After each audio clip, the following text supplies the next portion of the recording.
Hello everyone, welcome to the next Stravaganza video. You guys and gals have asked and you shall receive. I will continue to pump these amazing vids out.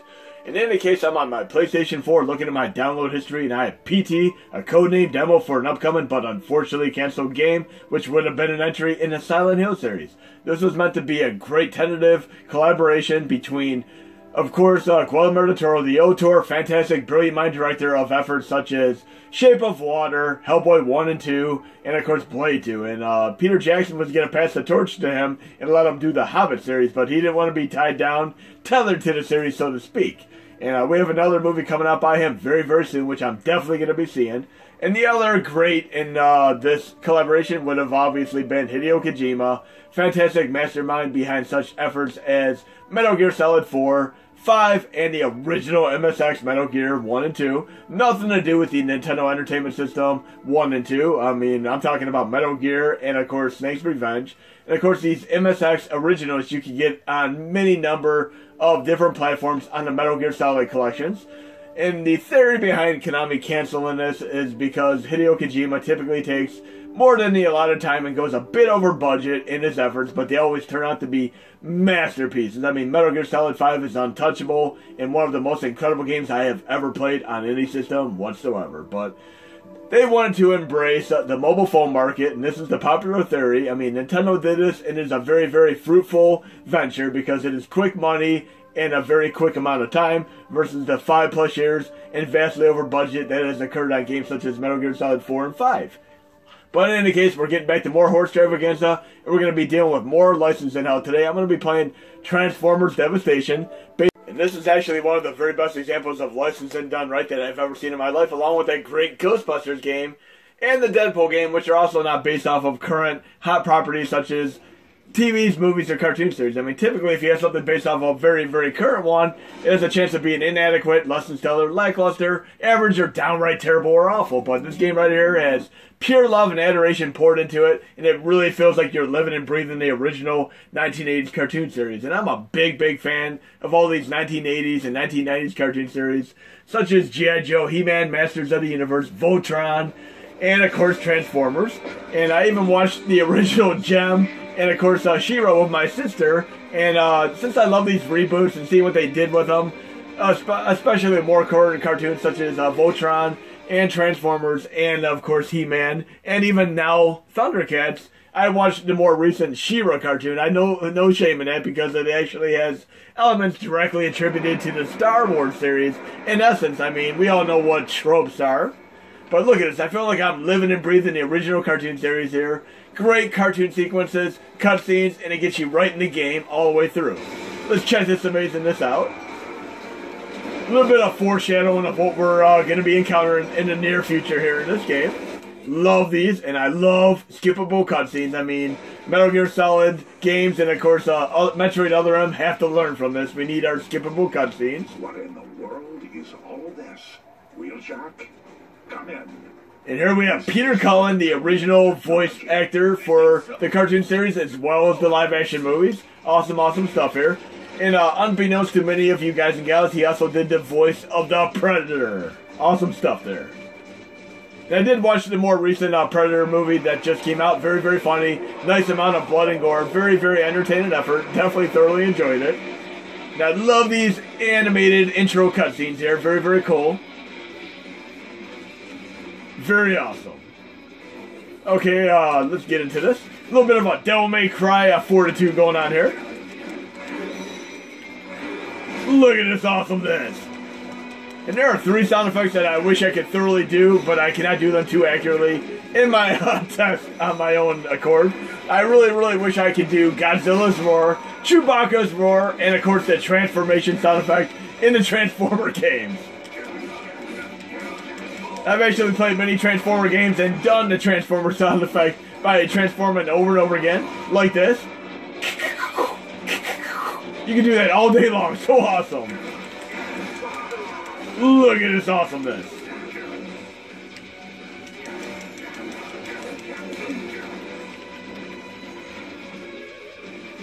This definitely was a day one digital and physical purchase for me, because one thing I know about licensed games is they typically get taken down from the virtual stores the moment the license expires, and they are very, very tough, tried and true to get these back on the market. But let's do a little bit more here. We even have a third-person mode activate, just like in Gears of War, which is very, very cool. Nice gimmick here. And there's an RNG, random number generator, kind of a little bit of a loot adventure going on here with many, many weapons that you can find throughout the course of the game.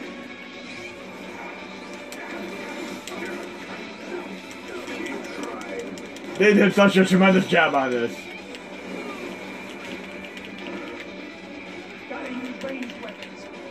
I want to do some more Devil May Cry style action here.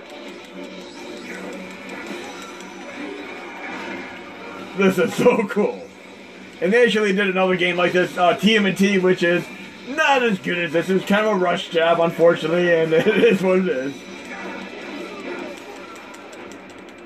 And some other games that have been rushed to market and didn't turn out too well would be the Star Trek, and of course the Pirates of the Caribbean games, which have terrible, terrible, atrocious AI. I'm talking Pirates of the Caribbean that I played on 360, also on PlayStation 3. You would hit enemies one single time, it would crumple stun them, and then they would not parry or attack back, and you could take them out like sitting ducks. Then of course Star Trek, the more recent one, looks like a good game when you start it, but then you get the phasers blowing up in your face, multiple other bugs, and of course stuff like Spock being stuck on background objects, which was ridiculous. Hey, I found something.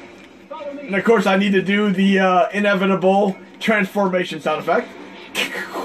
I can do this all day long in every Transformers game I've ever played. I do this. It's so cool. Well, let's get the show on the road here. Do a little bit more on Transformers game here before we get to the rest of the Horse Stravaganza video. Some sort of cat. And back in the 1980s, I owned just a few Transformers, but more or less more GoBots.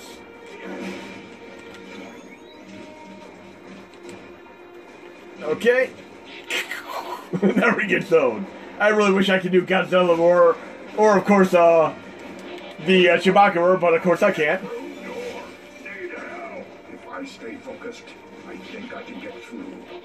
Okay, I have to parry here. R1 to dodge right before the tag. Let's see if I can do this.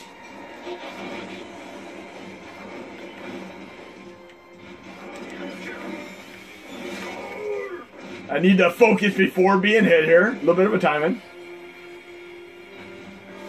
I dodged too soon. Too soon. Come on, I can do this. One more time. I dodged too soon. Man, I'm sucking at this terribly. I can do this. There we go. Right on.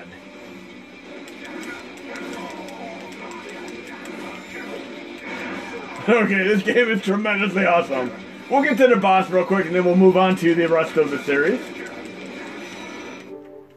Oops, I can't bump the controller there. You know that happens quite a bit.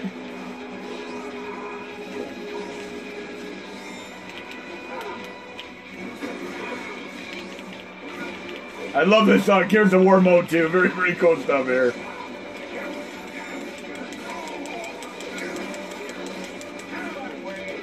They did such a great job making this look like the original cartoon.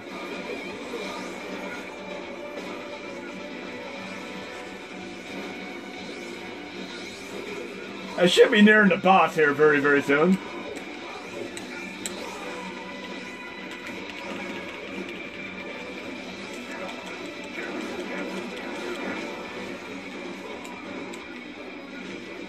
Definitely digging this all the way through. Let's see where I have to go next on the map. Okay, mission 2 is done. Very, very awesome stuff here. We're going to move on to some more awesome stuff here, but I'd like to see this boss that we have to fight. I think I'm at the boss battle here. Oh no. That is really, really cool. I really wish I would have had the luxury and privilege of owning all the Constructicons so I could have built this robot when I was a kid, but unfortunately, alas, no. Devastator! This is so incredibly cool.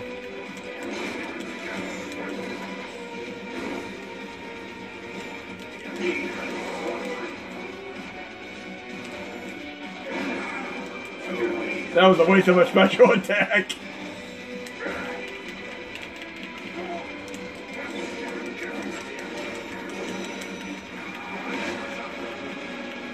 This is such an epic boss battle for a first stage. Very, very awesome. I need some energy! Looks like they can't get to bump the controller on this one.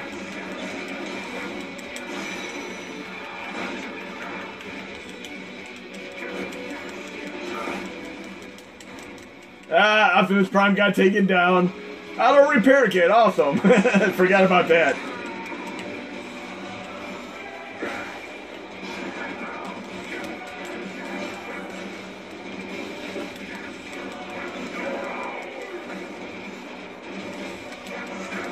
Man, he's pretty brutal.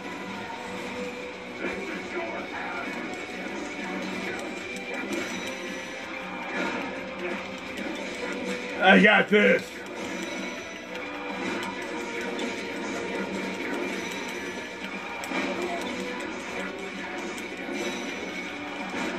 So incredibly awesome.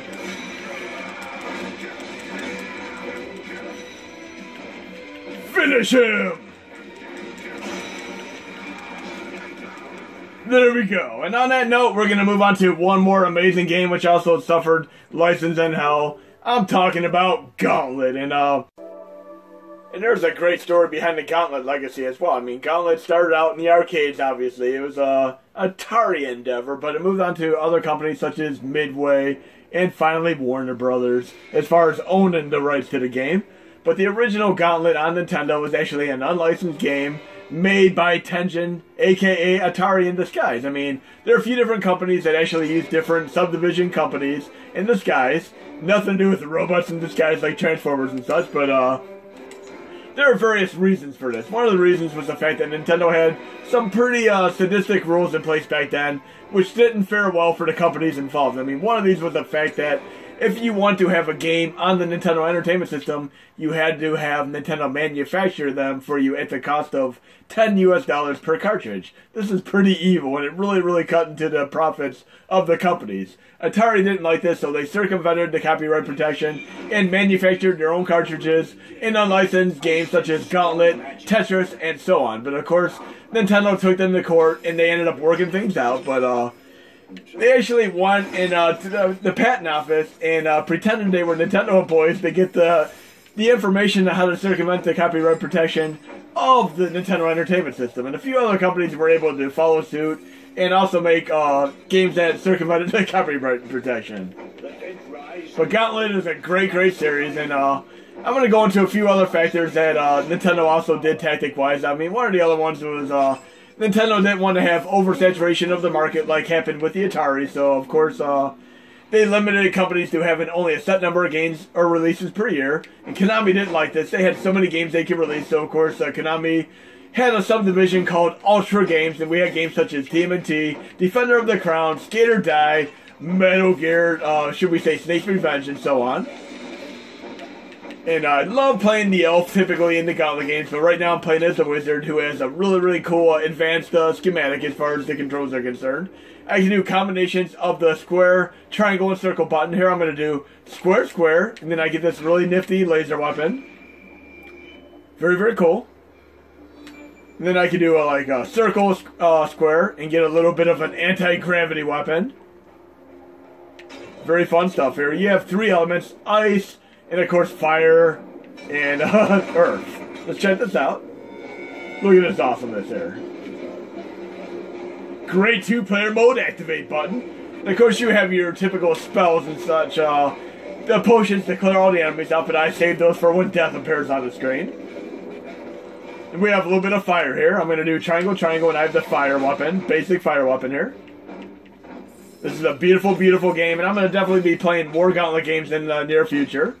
My favorite in the series is obviously Gauntlet Dark Legacy, but unfortunately this game does not emulate well at all. It is Vegas hardware, and it requires a very CPU-intensive computer. I tried emulating it on a computer probably 10 to 15 years ago, and it didn't emulate too well. You definitely need a more powerful computer to do this nowadays. Okay, I'm going to do triangle, square. And I can do a little bit of a fire burst here. This is perfect for going across spike pits. Let's let it heal there. Look at that awesomeness. Very cool. Then of course I can do a triangle, circle, and do a little bit of a bomb weapon. And you can actually level up in this game too. Very, very cool stuff here. Now I had a little bit of a cool exploit that I used to use in this game. I'll show you in a minute here. But they patched it, unfortunately. Doing a little bit of my typical shmup behavior where I do a little bit of a circle of the enemies and or do a figure 8 and you can keep enemies at bay. But of course, it'd be better to have a support character such as 2-player mode activate or even 4-player mode activate in this case. But I love all the Gauntlet entries. I mean, each and every Gauntlet game I've ever played, I love. Even the Tiger handheld electronic Gauntlet games. Okay, let's see what other weapons I have here. Look at that awesomeness. I don't want to be taken out there. I'm screwed. Oh, great. I'll try to continue it here. You got stuck in the enemies there. Now I used to be able to turn invisible like this, which is circle, circle, and do this R1, which is a relic, and have enemies attack them. And I can stay indefinitely invisible, but they patched it. I would literally just stay invisible, and you stay invisible until you attack. But if you do the relic to summon the enemies to attack the other enemies, you can do it indefinitely until they patch it, of course. Here I have a nifty laser weapon. Very, very cool stuff here. Definitely not very powerful, but definitely cool nonetheless. Very, very cool game. It even has an endless mode, which has a nice forte to it. Here we got the explosive barrels, classic.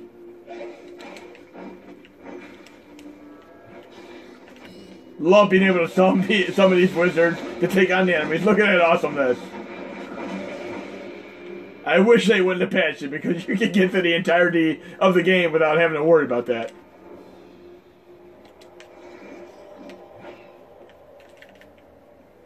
There's a little bit of a recovery time on that spell, of course. I'm going to use a different weapon for right now.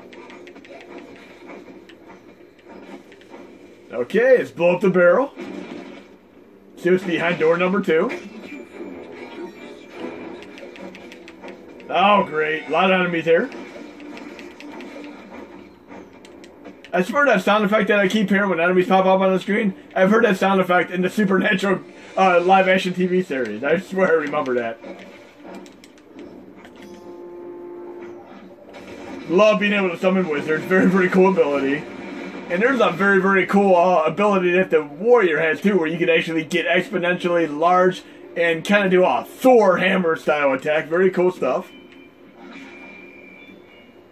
But this is a fantastic game. I'm going to be moving over to the Mini now, and no, actually I'm going to be moving over to the PS3 and showing you another licensed game that also got the sufferment of being removed from the virtual network.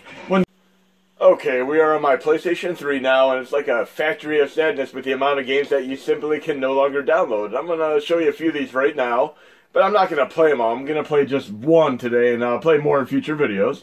But we have Expendables 2, Gauntlet 2 Arcade, Voltron Defender of the Universe, of course Ghostbusters, TMNT Turtles in Time Reshelled, X-Men the arcade game. The one we're going to play today is going to be Scott Pilgrim vs. the World.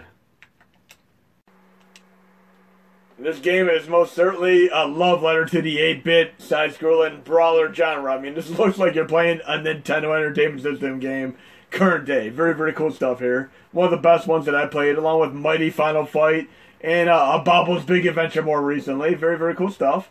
You'll see for yourself here. And this was on the 360 and PlayStation 3. Unfortunately, because of the licensing expiring, it was removed. But it's such a great, great game. I would thoroughly wish to see this come back. So many more guys and gals of you who are watching my videos can play the game. I mean, it needs to be played.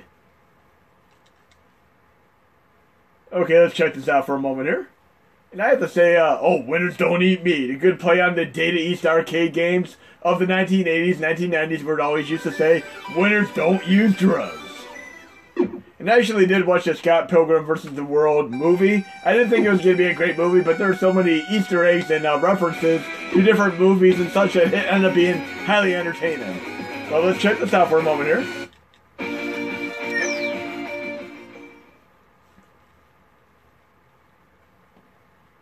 Okay. Feeling right at home in this nostalgic 8-bit style Stravaganza here. Fantastic chiptune music.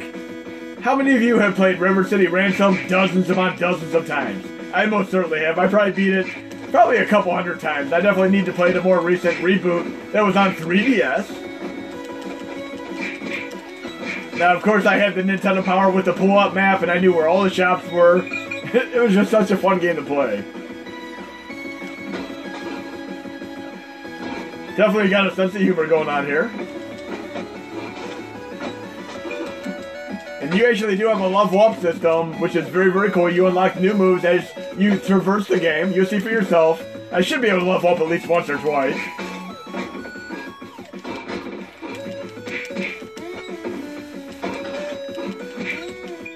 And the side-scrolling genre is pretty niche nowadays. You don't really see many entries in the series. I mean, Double Dragon 4 is one of the last ones that I've actually seen. We see much more in the way of Metroidvania. I'm not complaining. I do love my Metroidvania games, but I'd really love to see more side-scrolling brawlers come to fruition. A little bit of Ninja Baseball Batman mode activate. Why not?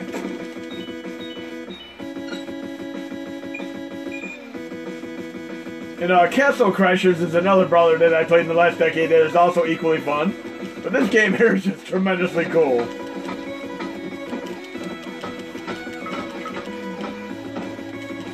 Yes, we're going to be covering a few licensed games that have been revoked from the marketplace, as well as ones that have not, and you'll see what I mean.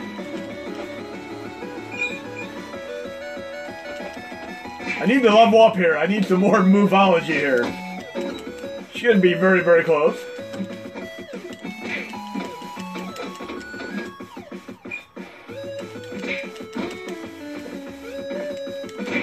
There we go, new move.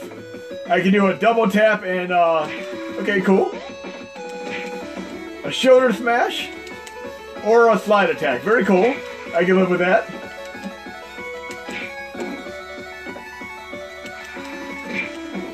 Very awesome. I'm going to try to do what I like doing in Double Dragon. See if I can knock him off the ledge here. Come on.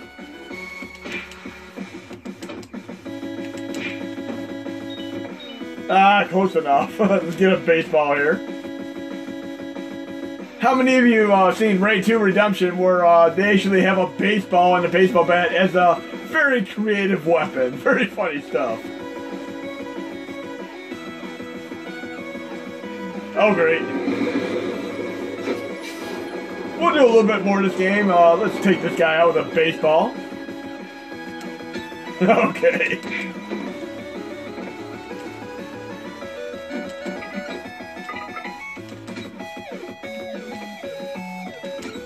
Yes, in Raid 2 Redemption, one of the antagonists in the game actually throws a baseball up in the air and uses the baseball bat to catapult it right at the people in a very creative but very gory way, as you will see if you watch the movie. I'm a big fan of them insanely crazy martial arts movies, such as Raid 1, Raid 2 Redemption, and of course Headshot, which is on Netflix, as well as The Night Comes For Us, which is another one that I just watched.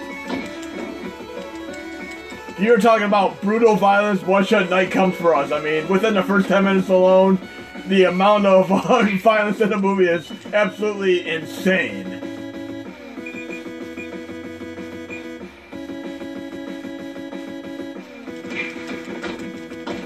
I'll come back to this game in a future video, but we're going to move on to some more licensing hell here.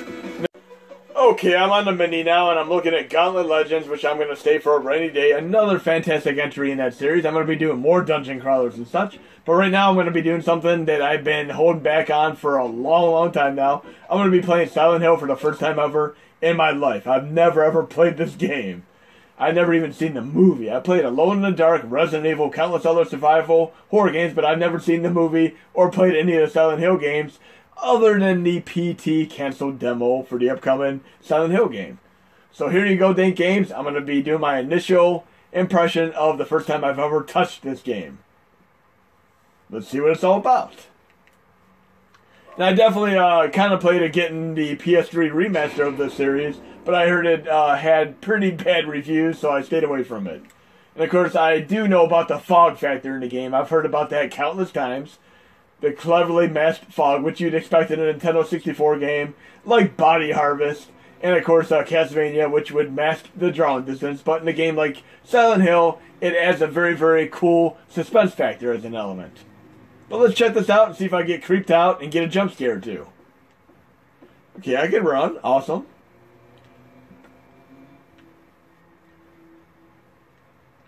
Not quite sure what to expect yet.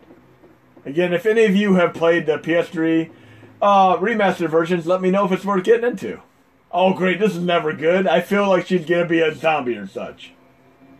This is never good. Never good. Cheryl? Is that Cheryl? Well, one thing's for sure. I love the corny dialogue which you'd expect in a Resident Evil game. It fits right in here. Not quite up to par with your typical dialogue that you'd expect in Metal Gear Solid 4 or 5, with Kiefer Sutherland doing a tremendous job. Truly cinematic movie quality there. But the corny dialogue definitely makes the game entertaining. I feel like I'm playing God of War and going into the sandstorm trying to find the sirens. Come on, let me catch up to her. And I have to say, this game actually holds up tremendously well this many years later. I mean, we're talking about a good 20 years almost now.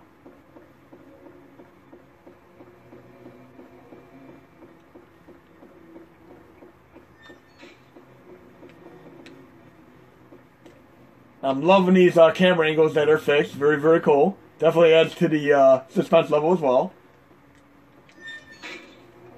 And I love horror survival games where you have enemies that are random, like in Resident Evil 3 Nemesis. You never know when he's going to come up unexpectedly. And of course, games like Clock Tower and more recently Slender Man. And of course, I'm pretty disappointed that they censored Slender Man.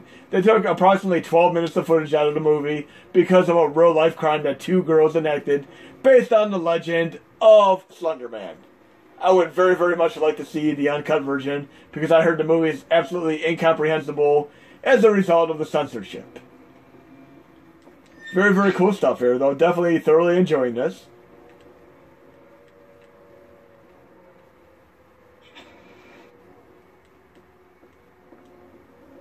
Not sure what to expect here. Again, these camera angles are amazing here. I love these tank-style controls in your games such as Resident Evil 1, and of course, Alone in the Dark, and now Silent Hill. These were definitely changed up a new way when Capcom released, of course, Resident Evil 4, which started a whole new trend of games like Gears of War and such. Great, great incidental sound effects here. Definitely gets me right into the game.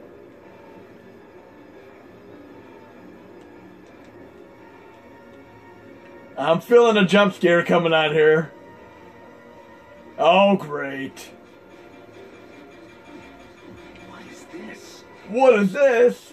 I heard that Resident Evil and Nightmare Before Christmas and so on. Go figure. Ah, great. I don't think I have a weapon. I don't think I can do anything but take the takedown here. WWE style.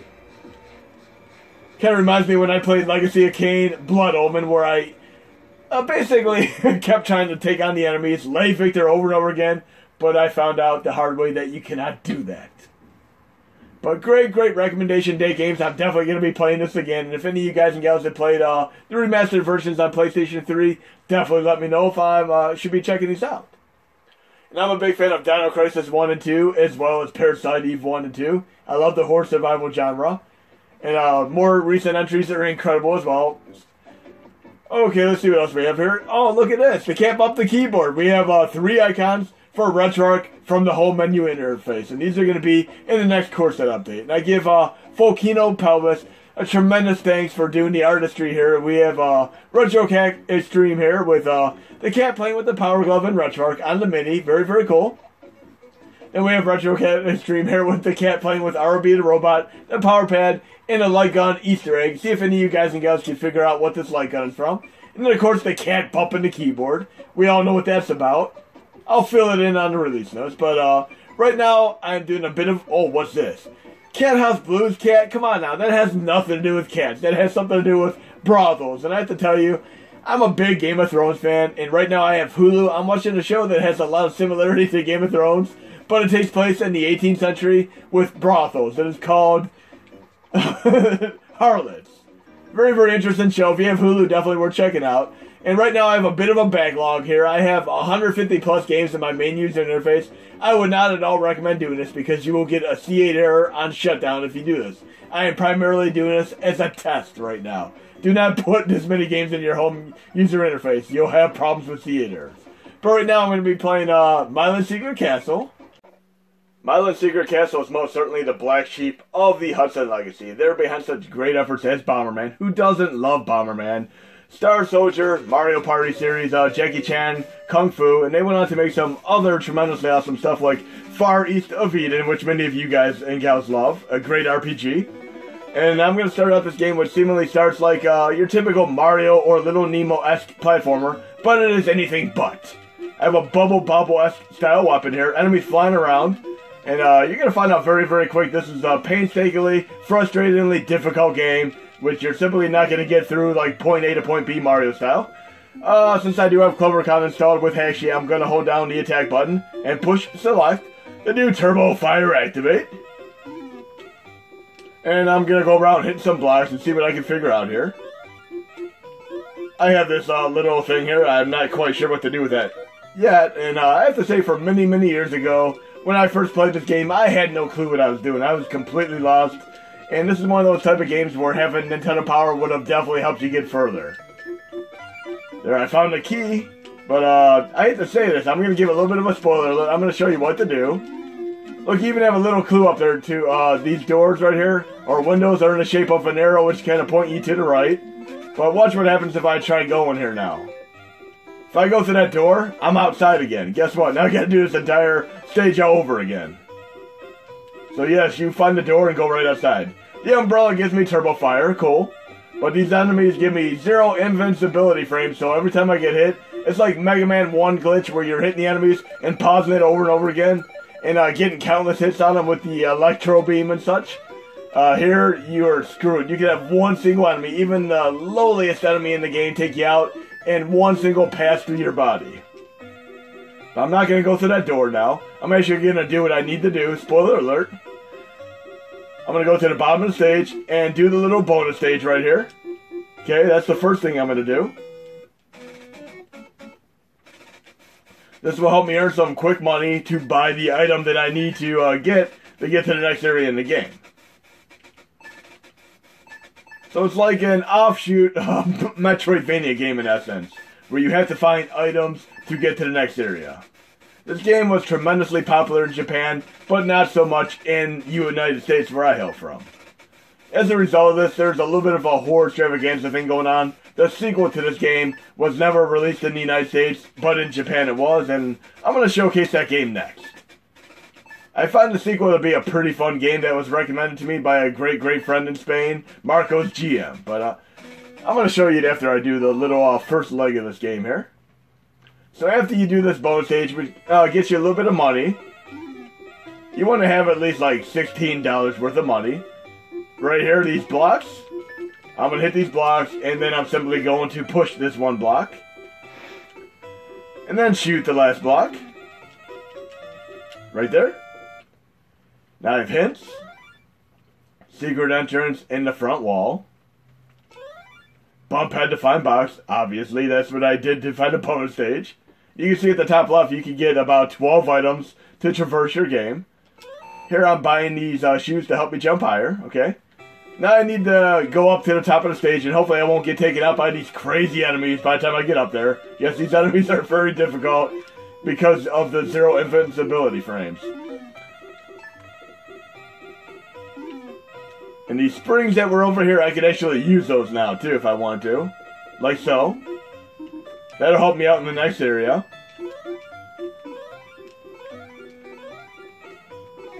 And I actually lent this game out to a friend many, many years ago so I could borrow Skate or Die. I had a lot more fun with Skate or Die than I did with this game. But it is an acquired taste, and if you give it a shot, have a little patience, perseverance, and so on, the game is actually a good game to play.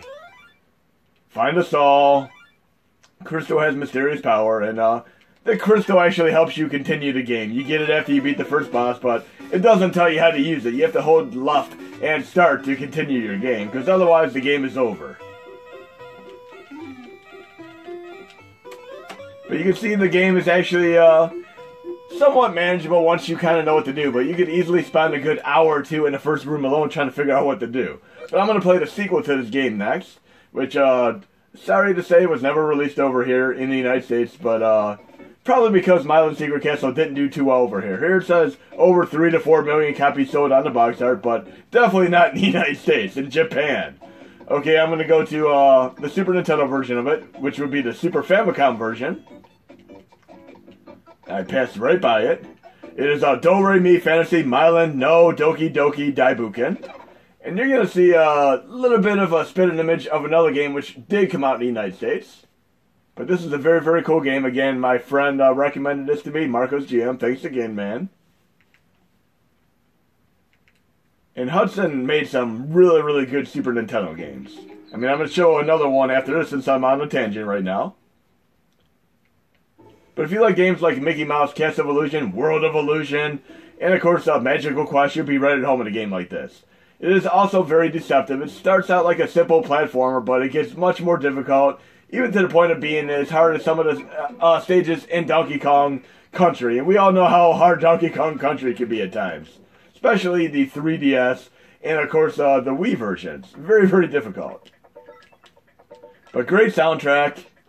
I have Turbo Fire Activate here. Best thing to do is make sure you deactivate Turbo before you exit the game. Okay. Good jazz fusion pop soundtrack going on here. And again, I have a bubble style thing here. Gee, I wonder what this bubble thing's from. Yes, Bubble Bobble did come out before this, obviously. And that was made by Taito, though. Not only can you use the bubbles and do Bubble Bobble style stuff here, you can also do the Mario hop on top of the enemies. But definitely a very interesting game if you like platformers. And do not worry, guys and gals, I'm definitely going to be doing a heap and helping of blood and gore today, because every Horse Stravaganza game has to have them. But it is horrific that this game was never released in the United States, because it is actually a pretty good game.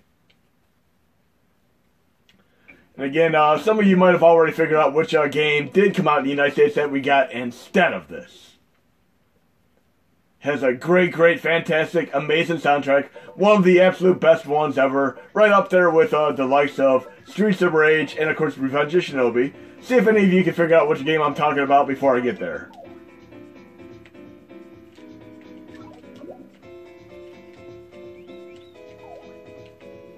Not a bad game at all, and of course we got games like Lester the Unlikely instead of awesome stuff like this. Lester the Likely is kind of like a fun play on games like Out of This World, aka Another World. That Dragon's Lair inspired side-scrolling game. Also a big fan of that. And yes, this game gets pretty difficult pretty quick once you get into it. But it'll definitely be a mainstay in my collection until I beat it.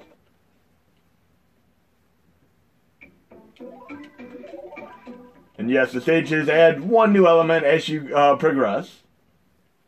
You'll see it gets a little bit more difficult each stage you take on. And I love this very moody, atmospheric music right now.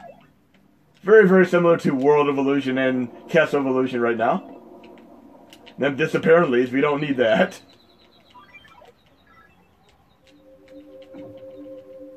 Yes, I have a feeling the cat's gonna bump the controller here and really screw me up. Hopefully not.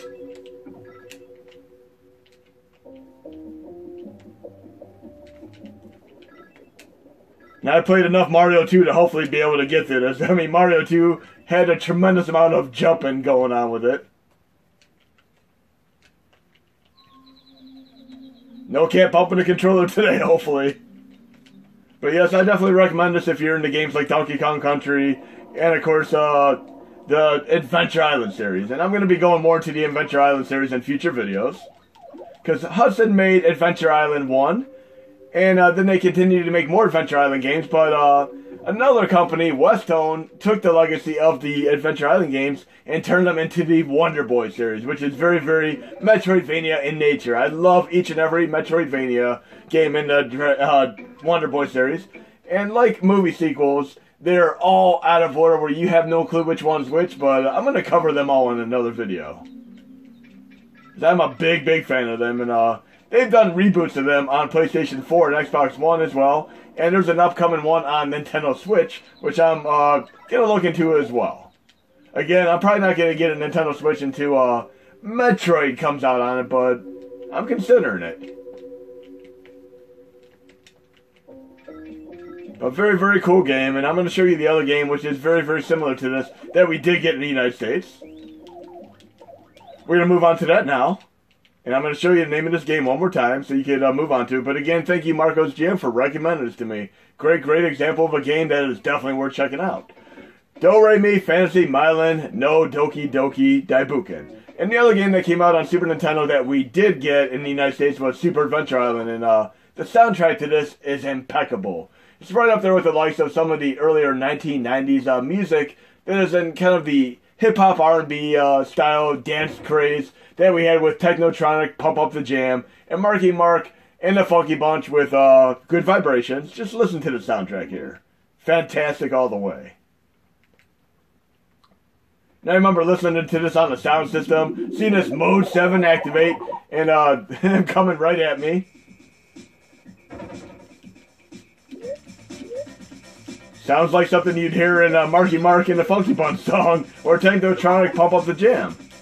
I always found that incredibly interesting. But this is a fantastic game, and like I said, Hudson continued to keep making great, great Adventure Island games. And Westone went on to make the Wonder Boy series. Wonder Boy 1 and Adventure Island 1 are actually the same game for the most part. Again, I'm definitely going to be covering the Wonder Boy series because there are just so many awesome games in that series. If you ever played any of the Shantae games, you're definitely going to know what I'm talking about. But cool game, and again, two other games that I'd highly recommend playing on Mega Drive, aka Sega Genesis, which have equally awesome soundtracks to this, would be Streets of Rage, and of course Revenge of Shinobi. Since I'm going off on a little bit of a tangent here, I'll definitely show you those real quick. I love Revenge of Shinobi. It is one of the games that I probably beat the most on the original Sega Genesis, and there's only one way to play it in my opinion. I'm going to load it up right now. Now I'm going to do a video where I beat this entire game from beginning to end one day. Because there are actually some really, really cool stuff as far as licensing hell in this game too. And again, I am running over 150 games right now. And I'm clarifying, do not do this at home because you will get CA errors when you shut down the system. But right here, Revenge of Shinobi. And I'm playing the first revision of the game. What happened later on is that future revisions, because of characters that look seemingly like other licensed characters, I'm not going to spoil any of these, but there are a good dozen plus examples of characters that look like they're right out of various movies or comic books and such. And there are some legitimate ones that remained in the game. I'm not going to spoil any of these. I'd rather you be surprised for yourself. But the very first thing I'd recommend doing in this game is go into options, go into shurikens, and set it to 0. Yes, make the game more difficult, set it to 0, wait a few seconds, and watch what happens.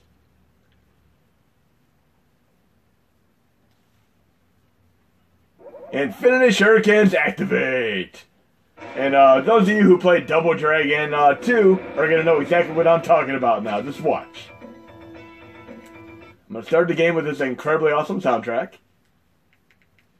In Double Dragon 2, you do a double jump, and at the top of your jump, you do the kick button, and you do a hurricane kick. But here, if you do the jump at the highest arc of your jump, you could do the shuriken attack and have unlimited shurikens. This is amazing. A great first way to play the game until you get better at it. But I found it to be so tremendously fun playing this way. I play this way every time. I'm a big fan of all the games in this series, from Revenge of Shinobi to Shadow Dancer, which is, by the way, my favorite Sega Genesis game, Shinobi 3, and of course, many of the other games in the series that are on PlayStation 2 and such. But this soundtrack here is absolutely unstoppable. Very, very awesome soundtrack. And I used to love hooking up headphones to my Genesis and listening to this along with games such as Streets of Rage and Ghouls and Ghosts. I'm definitely going to be coming back to this and playing this entirety of the game from beginning to end, showing you how to beat it and such. Because there are elements from this game which are very similar to Holy Diver, another NES game which I showcased recently. And yes, I still need to tell my story about meeting Dio in person. I'll do that before the end of this video. But I'm going to load up Streets of Rage real quick, another game with a fantastic soundtrack. And I do one thing and when I play games such as Streets of Rage and Golden Axe that I do in all Sega Genesis games, I push the magic and or the attack, special attack button prematurely. Just watch what happens here.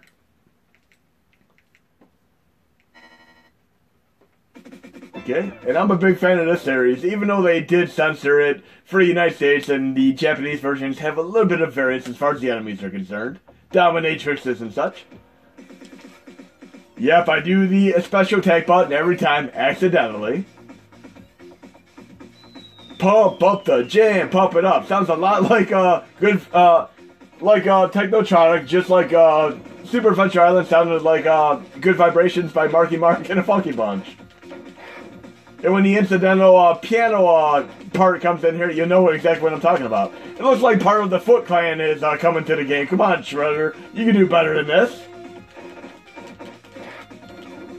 But yes, these side-scrolling brawlers are few and far between nowadays. We get more in the likes or vein of Metroidvania. I would love to see more of these side-scrolling brawlers come out. I'm a tremendous fan of this genre. And yes, Turbo Fire activate. Oh, look, more Foot Clan going on there. And I'm going to get to the point in the music where it sounds just like Technotronic Pump Up the Jam. You'll hear it. And I love all three of these Streets of Rage games. I love the open bore Streets of Rage game as well.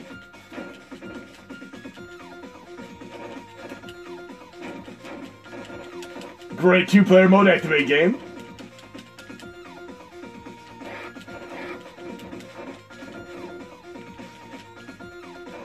And you can hear the sound chip isn't quite as good as the Super Nintendo one, but the, there we go. Good, it sounds like Pump Up the Jam right now. Pump up the jam, pump it up. Kind of coincidental or ironic at the same time, but we all know that the sound chip for Super Nintendo is better than Sega Genesis, aka Mega Drive, but the processor is a bit faster on the Mega Drive, and I'm going to show you exactly what I mean right now. I'm going to load up another great game, one of my absolute favorites on Super Nintendo. Now I'm going to show you this blast processing in action right now. It's just kind of a loose term, but I find it very, very funny. Let's play right now Out of This World. I'm going to play it on Super Nintendo, which has a slower processor in general. I mean, games are definitely not as fast on Super Nintendo as they are on Sega Genesis. But watch what happens when I start the game out here. And I have to mention, this is one of my favorite games. It is also known as Another World. I played this on Sega CD and, of course, on the rebooted, remastered version on PlayStation 4. I'm a big, big fan of this game. Okay? But I'm playing the Super Nintendo version, and I have to say that another game follows suit with this, which doesn't run as well on Sega Genesis. Mickey Mouse, as well. Mickey Mania. Okay, I'm playing a game here. Gonna go left to right. This is like a side-scrolling Dragon Slayer game. Big, big fan of this game. It's a game you can spend countless hours trying to figure out how to beat. Trial and error.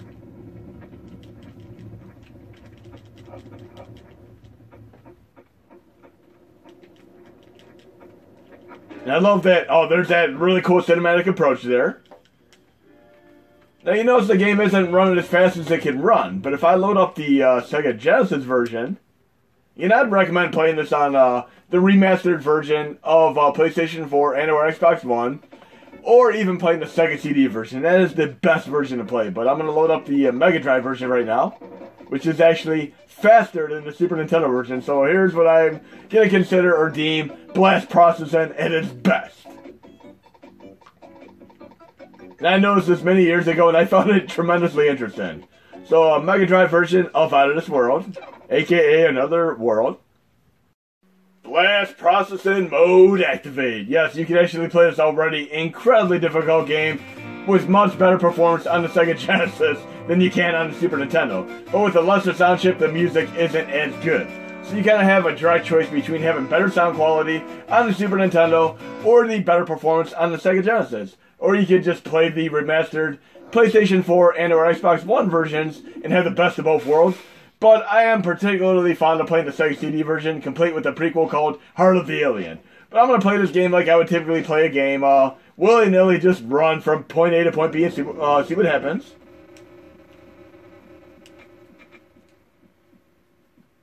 Blah, blah, blah. Oh, jump scare mode activate. Yes, I did jump the first time that guy popped up on the screen when I played it many years ago.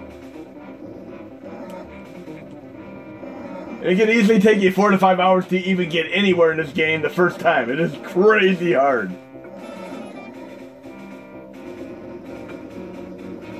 I have a feeling my kid's gonna bump the controller here because getting past these slugs is really, really difficult to do.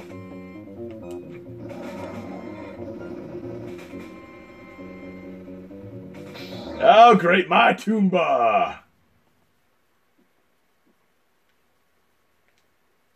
I love these cinematics here, which all started with games such as Ninja Gaiden on the original Nintendo Entertainment System. This game just completely blew me away when it came out, and there are other games that came out after this which are very, very similar in nature, such as Flashback, but this all originated with your Dragon's Lair style game way, way back in 1983. But definitely give Out of This World a chance. It is a fantastic game. I'm not going to tell you how to get any further in the game, but I'm going to play it in future videos. But I have to say, this game is just a mind-blowing experience. And speaking of Ninja Gaiden, we're going to get into some horse Stravaganza awesomeness with Ninja Gaiden. Because some of you might remember when I played Mad City, the Japanese version of Adventures of Bio Billy, and it being much, much easier and manageable than the USA version. We're going to do the same thing right here. I'm going to play the USA version of Ninja Gaiden. Right here, Ninja Gaiden 3, Ancient Ship of Doom. And I'm going to do a little bit of a difference between the two games, and you're going to see what I'm talking about here. I'm going to start the game. This is actually a black sheep of the Ninja Gaiden series, but a great, great game, tried and true. I can push my start button here. But for those of you who played the game, you might notice that the game is incredibly difficult, especially later on. And once you die, your game's over. No continues. This is pretty rough. And those of you who watch my Adventures of Bio Billy Mad City video would know right away the reason that the Adventures of Bio Billy is more difficult for the United States is because in Japan they were unable to rent games, but in the United States they were. So what companies did to work around this is they made the games more difficult in nature, so when you rented them, you wouldn't be able to beat them in 1 or 2 sit-ins, and you'd end up inevitably buying the game. But right here we have the Japanese version, Ninja Ryukiden 3, Yomi no Haku Boon. But watch what happens when I start the game.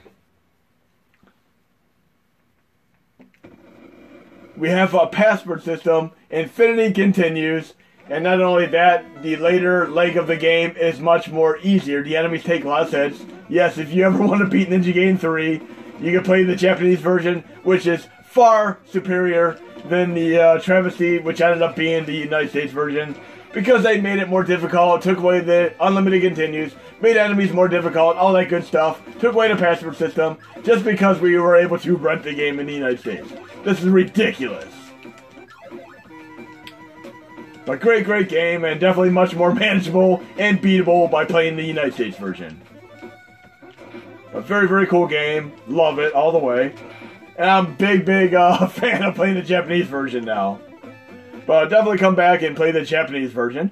We're going to be doing more License in Hell right now because we all know, like I showed you with the Transformers Devastation game earlier in the video, there are really, really, really bad license games. And also, when I mentioned in Gauntlet the travesty of licensing issues, right here we have Mission Impossible, which is an Ultra game. And that was made by Konami under the subdivision Ultra because Nintendo only allowed companies to have a certain number of games come out per year. And Mission Impossible was their way around this with Ultra games. And they made TMNT, Defender of the Crown, Skate or Die, Metal Gear, and of course Snake's Revenge and so on.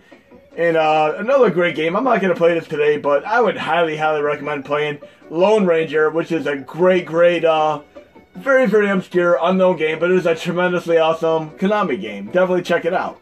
I'll play it in the next video, but just not today. Here we have Last Starfighter. This game has absolutely nothing to do with the Last Starfighter movie, which is a great, great movie. Also one of the very first movies to ever use computer CGI. But what they did is basically took a shmup game and just rebranded it as a Last Starfighter game without having anything to do with the game. This is such a terrible, terrible game and horrific in nature because of the fact that it has nothing to do with Last Starfighter whatsoever. This is terrible. Look how terrible this game is. Just like that. You're not going to get anywhere. I'm done. But I'm going to give you another example of License in Hell right now because where this was rebranded to Last Starfighter but had absolutely nothing to do with the movie whatsoever. We have another game. I'm going to play this right now. This is the opposite. We have Starship Hector right now, which is basically a licensed game. I consider it a licensed game, which got the license revoked. Because watch what happens when I start the game. Remember Starship Hector. Starship Enterprise mode activate. Yes, it is basically, it has to be a Star Trek game which lost the license. But this is also an incredibly difficult game, so I'm going to do Turbo Fire mode activate. Hold down both attack buttons, push the select button, and have my Turbo Fire activate.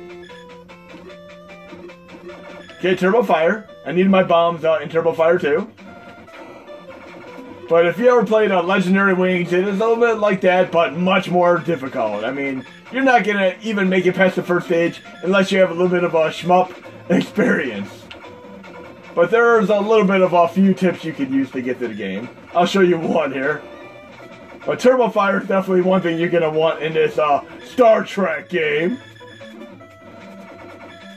Again, like Milan Secret Castle, appearances can be very, very deceptive. Hit these little statues here, kind of like in Legendary Wings, and you'll be able to get energy. Look at it. I'm going to try one more life here, since I do now have Turbo Fire. If you're a shmup fan, the game's definitely worth checking out, but the challenge factor is right up there with Silver Surfer, without a doubt.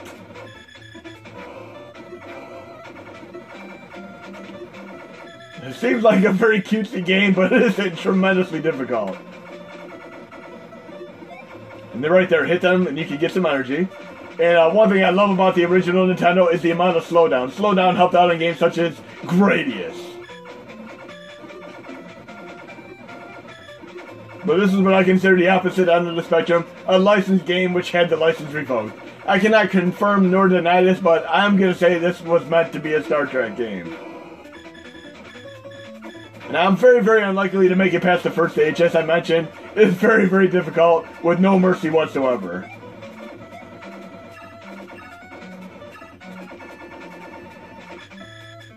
Oh, great. Slow down helping me there. I dare you guys and gals to attempt to even get past the first stage here. Let's see how far you can make it in this crazy game.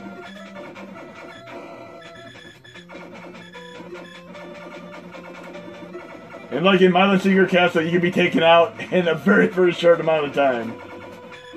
Look at that. Half my energy in one single hit there. This is crazy. I need another statue to get more energy from here. And this is where Turbo Fire definitely helps. Oh, look at that. See? Incredibly hard. I'm going to move on to another game now. We're back on the Star Trek kick here. There's another Star Trek game which is absolutely just canceled. Here we have the prototype for Star Trek V: The Final Frontier, which was never released. And you'll see why in a moment. It's a terrible, terrible game. And I have my turbo mode fire activated, so I'm going to make sure that I disable it. Best thing to do is actually deactivate it before leaving the game. Otherwise, your RetroArch menu is going to be chaotic in nature. Set phasers to stun. Okay?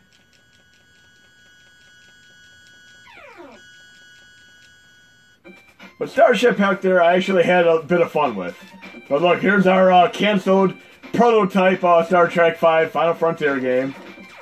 How many of you ever noticed that the Star Trek movies, the odd number ones were always the best? Star Trek II, Wrath of Khan, Star Trek IV, Voyage Home, Star Trek VI. These were all the best ones in the series, and 1, 3, and 5 were just so bad. But as a Star Trek fan, I love watching each and every one of them. This is like a poor man's Star Wars game for Super Nintendo. This is so bad. But it was definitely worth playing to see what it was like. Not much to this game at all.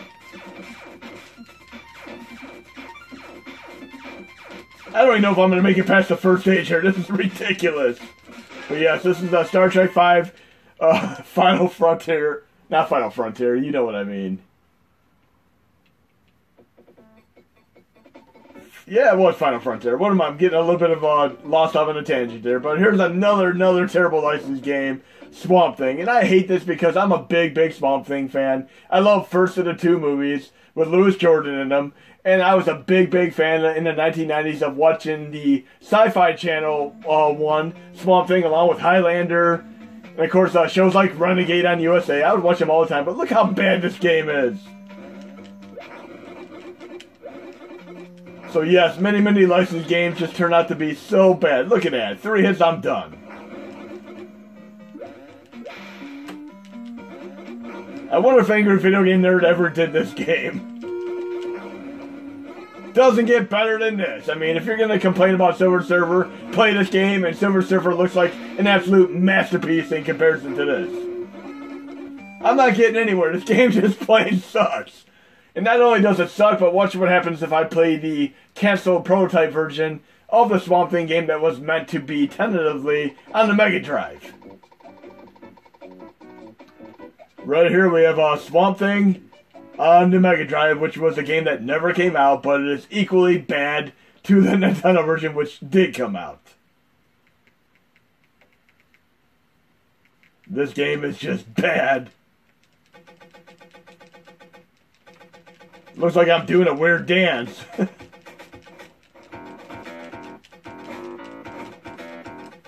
This is so bad. I don't even know what I'm doing here.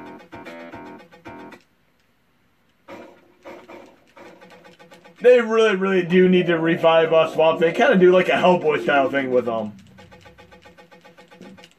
But yes, licensing games are hell.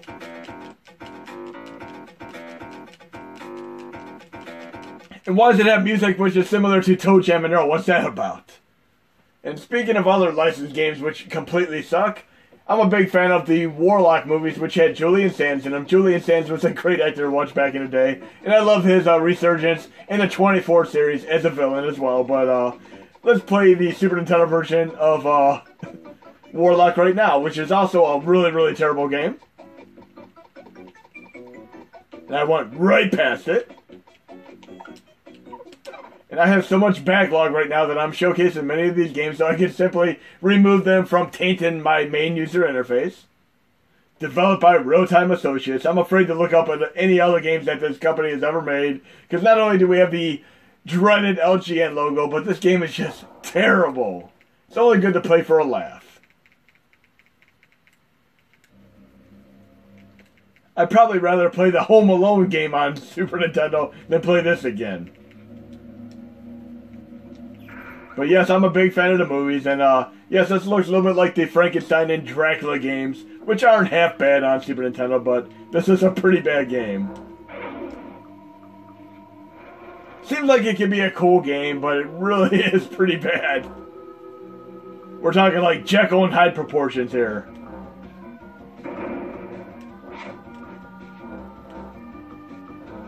So why do so many licensed games suck? I mean, that's it. I give up already. Now we're going to move on to a really good game, one that many people have requested me to look into and play, and I'm going to play it right now. I have to say this game actually kind of blew me away because I've never even known about it until fairly recently. I'm going to play the Amiga version, right here, of Moonstone. Such a cool game, and you'll see what I mean here. I did a preliminary test to make sure the game ran. But great game. I'm playing this on the PUA E-Core. And I thank all of you who recommended this game to me, because it is definitely a thorough surprise. And again, those of you who played the Amiga Core, there's a few things to take into account. You can push the L2 button, then know if you're on joypad, and push select button to switch between mouse and joypad. Okay, and I push the A button to start the game. They have some pretty cool production values going into this game here. I love the music, the sound effects, the gameplay, and it definitely has its heaping helping of violence and gore.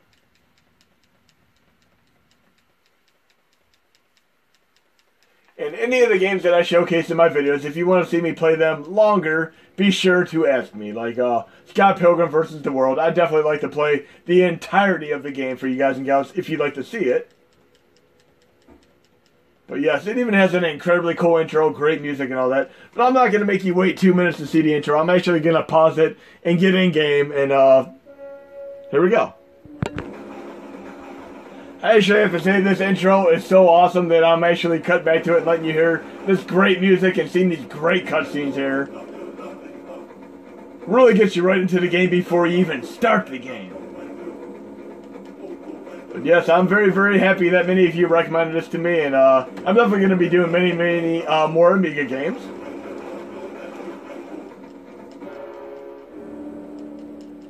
Okay, we're about to start the game here, and check this out.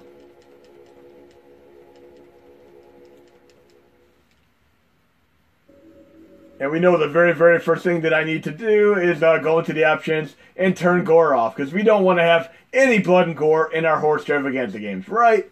Okay, I'm turning gore on. Selecting a night. This kind of reminds me of playing the Dungeons and Dragons games on Intellivision with the Overworld map. Very, very cool. They need to do this with Westeros and kind of like a Game of Thrones style game. This is definitely a lost opportunity for a rebrand or reskin of a Game of Thrones game. And I'm definitely looking forward to seeing the last and final season of Game of Thrones. I mean, it's getting really, really awesome now. Okay, let's try out some of this combat here and see what the violence and gore is all about. Hopefully I can parry decently enough to not be taken out by the enemy. Oh, great. Very, very fast-paced. Remember, the best offense is a good defense.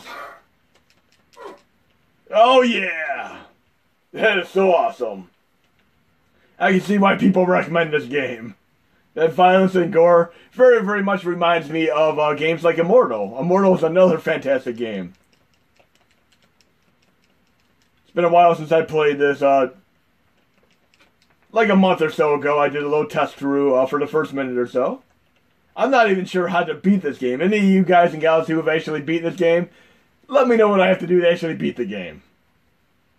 I'm just enjoying the blood and gore and violence right now. Come on.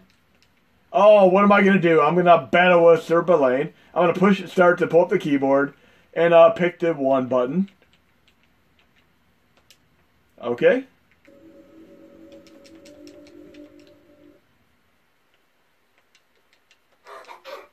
They needed to make Defender of the Crown like this.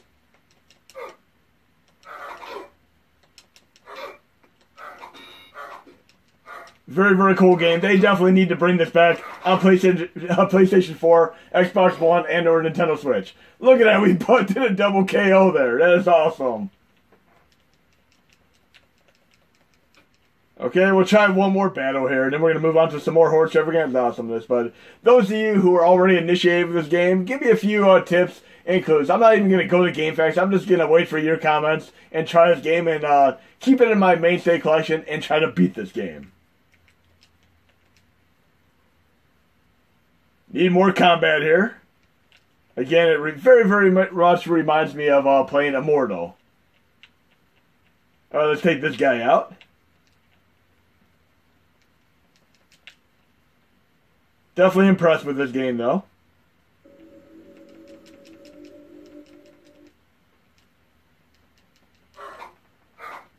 And I know you fight were-beast style enemies too, kind of like in the movie Willow. Definitely a lot of references to various movies from the 80s. Oh yeah, definitely enjoyed it. Yeah, and, guys and gals, definitely give me your stories on this Moonstone game. It is an incredibly awesome game. Very, very impressed here. Now I'm going to move on to something a little bit different as one of the final games I showcased in this Horse Stravaganza video. Because many years ago, I was able to luck out and get a Turbo Graphics 16 system. And I didn't even know much about turn-based strategy games at the time. So I'm going to load up this game very, very fast here. I'm going to my PC Engine games, to my 150 games here. I actually got a TurboGrafx 16. I worked at a Video Game Exchange, bought a box load of TurboGrafx CD games as well as the TurboGrafx 2-card games. And one of the games I had in the box was Military Madness. And suffice to say, I popped the game in there, played it for maybe 30 seconds, and said, screw this. I was just unfamiliar with this type of gameplay and didn't even give it a shot whatsoever. But later on, a couple years later, I went into this game and found it to be one of the coolest games that I ever played. And I moved on to playing other strategy games such as, of course, Command & Conquer, and to a lesser degree, Shining Force 2, and of course, Final Fantasy Tactics. But yes, from the get-go, I thought this game was just completely stupid, and I had no clue what I was doing, but I gave it another shot and found it to be so incredibly amazing. The reason I am talking about this is because they made a game very, very similar to this on Sega CD, and I really want to showcase this game right now. It's called Dark Wizard, and if you like games like Shining Force 2, Command & Conquer, and Military Madness, Dark Wizard is a fantastic game. And Dark Wizard is a game that many years ago I tried out briefly, and I was not thoroughly impressed because I didn't really want to take on a new and unfamiliar genre, so to speak. But a great friend of mine recently recommended I try it out again, and I was thoroughly impressed with how well this held up after all this time. Great, impeccable production values from the music, sound effects, gameplay, and overall concept design. We'll check this out, and if you've ever played Advanced Wars, Shining Force 2, Command & Conquer, you'll be right at home with this game. If you had not, then I'd recommend trying out something like Shining Force 2 or Advanced Wars first, and then coming back to this. But it is a great, great game, tried and through. And like Military Madness, which preceded it, I definitely gave it another shot, and I was thoroughly impressed and addicted. I mean, games like these strategy games, can take a minute to learn and a lifetime to master, just like Othello, essentially. I'm going into options right now. And these games get really, really fun when you do kind of a multiplayer against a real-life friend. And I got more into, I'm turning Battle Display on because real-time Battle Display is great, especially in games like this. And the Battle Chess games, and of course Star Wars Chess, also on Sega CD. I'm making message speed faster. Okay. And I'm going to pick, since this is a Horror Stravaganza video, the vampire is the lead playable character. Very cool stuff here. Complete with a good subset of spells related to the vampire legacy. Here we go. Puppet Master Amon, age unknown, vampire with plans of his own. And I did move on to playing more advanced strategy games and tactile games such as the Koei games. Them were some of the more tactical and more complicated ones. But this is definitely a gem of a masterpiece, very, very obscure. I really wish it would have had more attention when it came out because it is a great game. But all games have their pluses and minuses, and one of the biggest flaws with this game is unlike in Castlevania where you can actually view an item before you equip it and see if the stats increase or reduce accordingly. In this game you have to equip the items first, and then you can see whether or not the stats get better or worse. But you get used to it. Say your prayers, you say now, old fool. I'll crush your pathetic rabble. Okay, here we go. I'm going to give you an idea of how this game plays. And I did move on to playing tower defense games as well, starting with Pixel Junk Monsters. Pretty near after playing the little mini-game tower defense game, which originated in Warcraft. But here we have our fighter character, a priest, my Amon vampire character, and a mage. I'm going to start moving the characters around. And I love this music. Very, very incredibly awesome music here. And some of the music in this game and sound effects I would definitely like to have as my cell phone text notifications and or ringtone. I'm setting my move. I'm going to move the vampire here.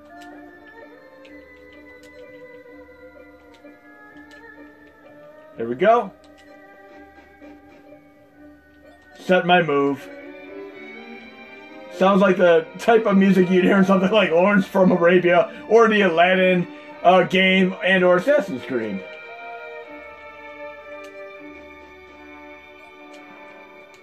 But definitely addictive, and if you have like 5 to 20 minutes to spare, these battles are very, very addictive. And I'll do just a couple more games after this for the Horse Stravaganza video, and hopefully you guys and gals have been enjoying this video. Feel free to request me to play other games, and any ones that you see me play in this video, I'll definitely play more of, like Scott Pilgrim, if you want to see me do it. I'm going to end my turn right now. Right here, some of the guitar work here, I would definitely like to have as a ringtone. You'll hear the incidental guitar work come in. Right here. That is awesome. Really, really love it. And I'm going to end my next turn just so I can get the enemies closer to me on purpose.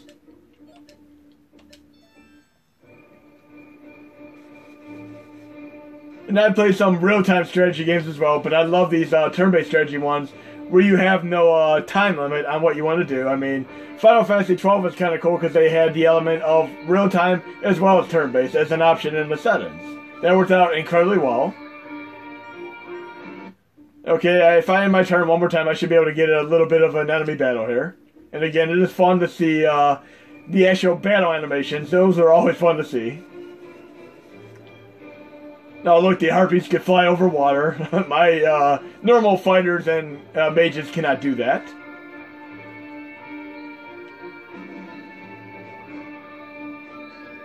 Okay, I should be able to do one more turn. Oh, there we go. There's a battle coming on there. Here's the battle animation.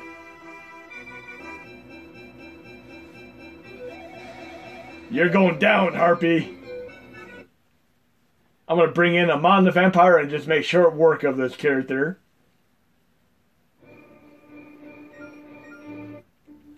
Okay, where's Amon at? Right there? Magic. Oh, that's it. Okay, I'll do a fire there. Why not? I'll bring in Amon for the next attack. Oh yeah, let's bring in Amon and finish this harpy off.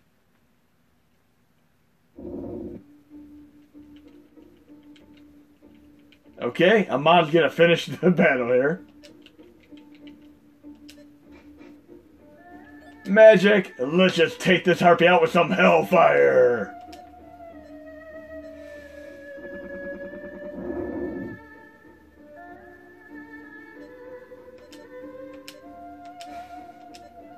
Awesome stuff there.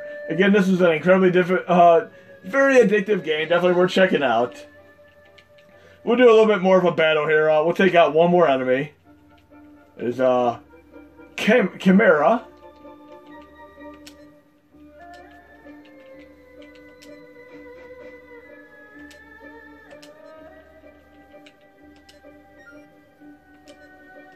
Okay. Get a little bit closer to that enemy. You can see it doesn't take a whole lot to get used to, but it's definitely different when you start out. Okay, I'm going to end my turn.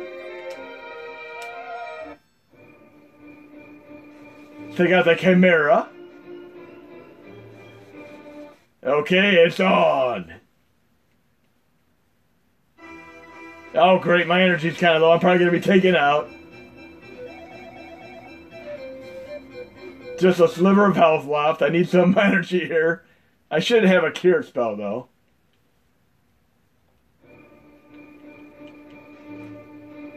Don't want to get any more enemies in there because I only have a sliver of health left. Need to be my turn again.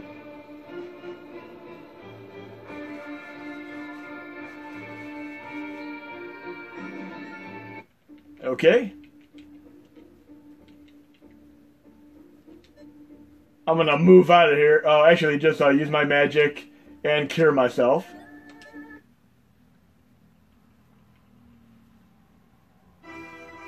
Okay. Get a little animation just for me cure myself. Yay.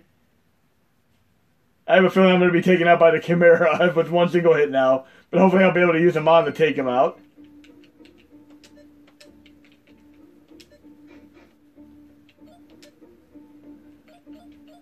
Let's try Bloodstream. Nah, I'm going to change it to the Melt Earth.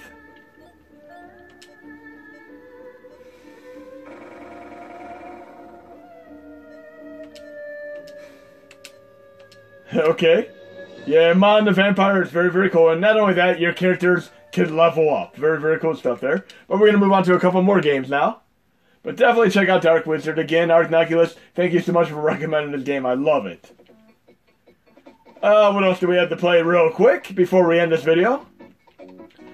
Since we're on the Bomberman thing here, when I was talking about Hudson earlier, I'm going to load up Mr. Boom for a quick moment here.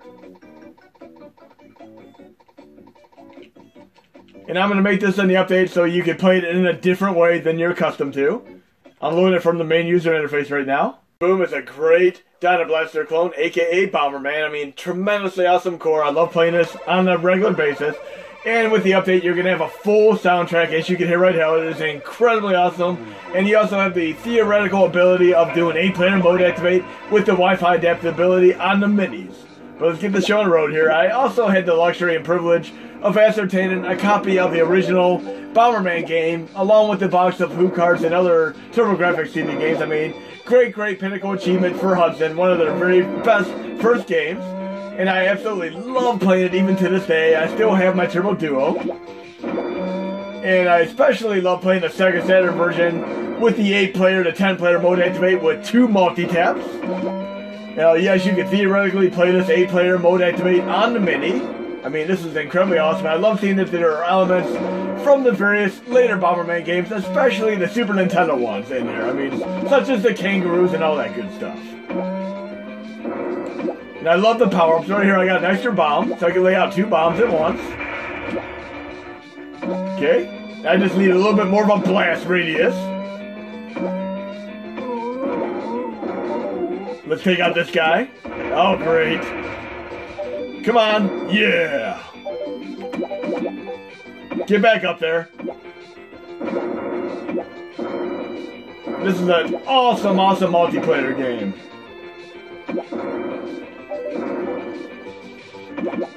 I'm going to move into more territory here.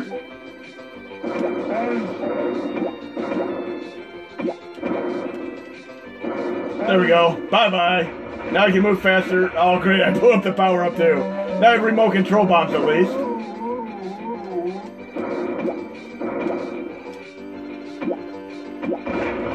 Remote control bombs definitely make it a little bit easier to manage.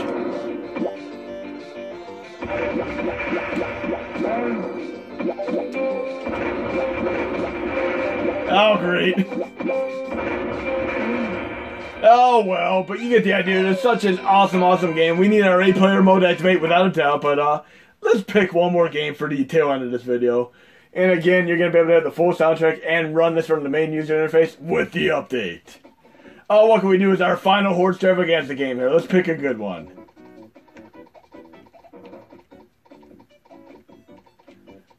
We'll do something a little bit different. We'll do Neo Geo Pocket Dark Arms Beast Buster from 1999. Some true veritable gems on a lesser known, more obscure handheld portable systems such as the Neo Geo Pocket and of course the Wonder Swan, which obviously didn't compare to the success rate of handheld systems such as the original Game Boy Monochrome, Game Boy Advance, and Nintendo DS, but it is what it is, and we had some incredible games on these other handheld systems, without a doubt, including Dark Arms Beast Buster 1999, which has some great elements of games such as Gauntlet and of course Zombies Ate My Neighbors, complete with some action RPG elements.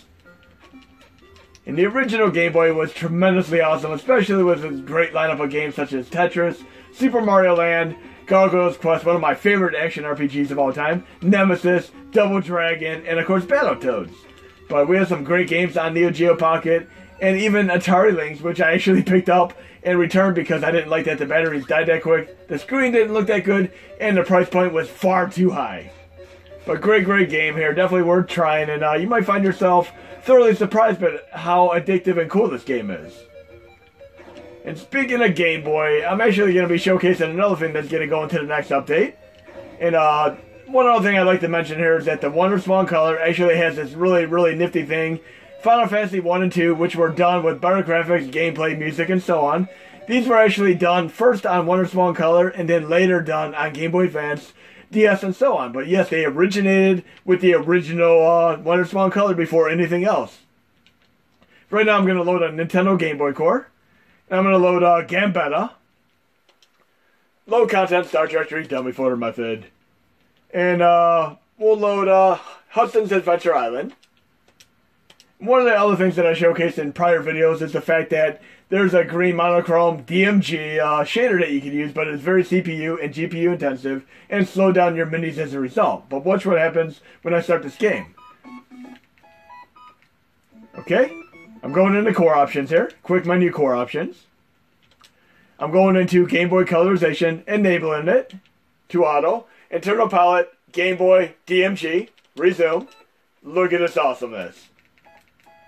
Feels like I'm playing it on the original Game Boy, albeit with no blur effect, but still very, very cool. I can definitely work on adding the blur effect, but no performance hit whatsoever here. Now what you need to do is just use an overlay or a border for a Game Boy and you're set. But this is incredibly cool. And we're going to do another example here. I'm going to do low content, Star Trek 3 dummy, Game Boy footer. I'll load a Castlevania game right now. We'll make it Castlevania Legends, which is also a Super Game Boy enhanced game. And I'm going to leave it with the green DMG monochrome palette right now. But we're going to up the ante and make it a little bit cooler.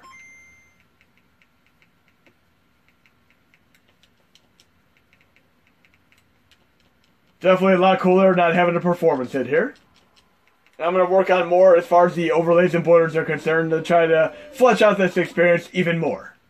Because as we know, the Super Game Boy borders work best on MGBA for now, but I'm going to work on them being integrated into Gambit as well. Here we have the monochrome border right here. Just need a little tint of blur, and this would be awesome.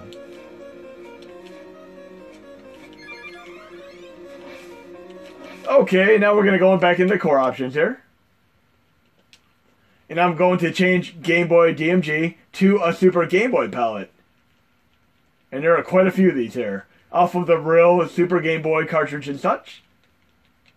Resume. Look how awesome this is. This is so much cooler. But yes, hope you enjoyed the video, and you'll be able to do this in the update. Have your green monochrome borders as well as the Super Game Boy palettes. Very, very awesome stuff here. It's been a great video, guys and gals, but I'm going to save the Holy Diver Dio story for my next Horse Stravaganza video.